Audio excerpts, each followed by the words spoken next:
Welcome as we look at number 2 in our series on 3 cosmic messages. This is entitled A Moment of Destiny. We're referred to, a lot of material from Matthew and Revelation, Acts, Mark, and so on. But let's pick up Revelation 14, and not actually one of the 3 angels' messages. This is from verse 14 and on. I looked and I saw a white cloud. Sitting on the cloud was someone who looked like the Son of Man, wearing a golden crown on his head and holding a sharp sickle in his hand. We can understand that to be Jesus and what is about to happen. Another angel came out of the heaven and shouted in a loud voice to the one sitting on the cloud, "Take your sickle and start reaping, for it is harvest time, and earth's harvest is ripe."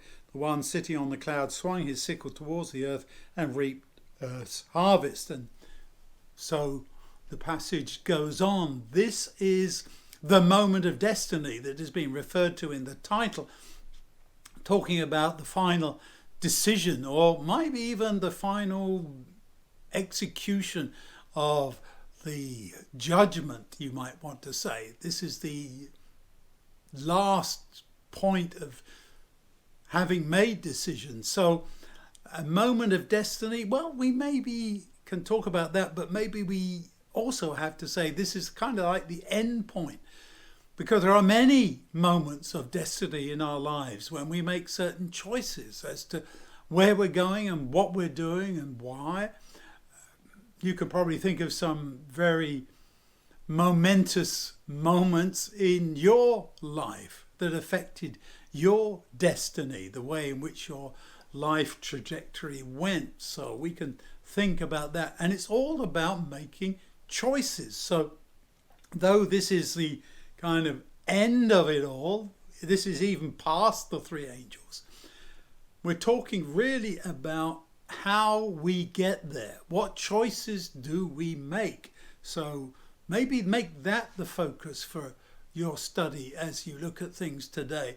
What choices am I making so that I end up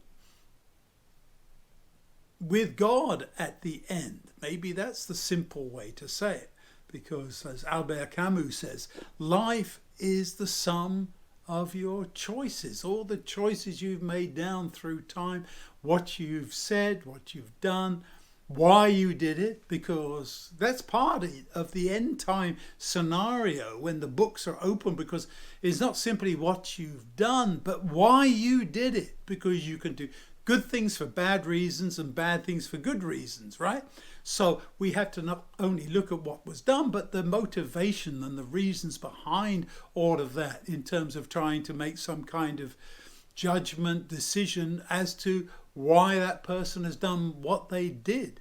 We are told we're going to judge. Well, you need to have all that kind of information in order to make the right and the correct kind of decision. So as we think of all this choice making and decision making, let's look again at maybe some of those texts in the material for this time, and also those quotes. It's the choosing that's important, isn't it, says Lois Lowry. And Nelson Mandela, you know who that was. May your choices reflect your hopes, not your fears.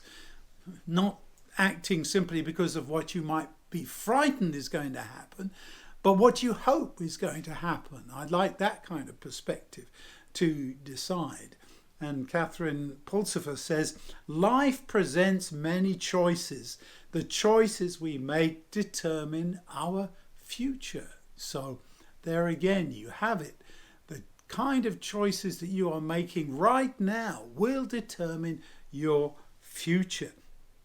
So we can think of many people who called on us to do that. Think of Joshua right back there in the Old Testament.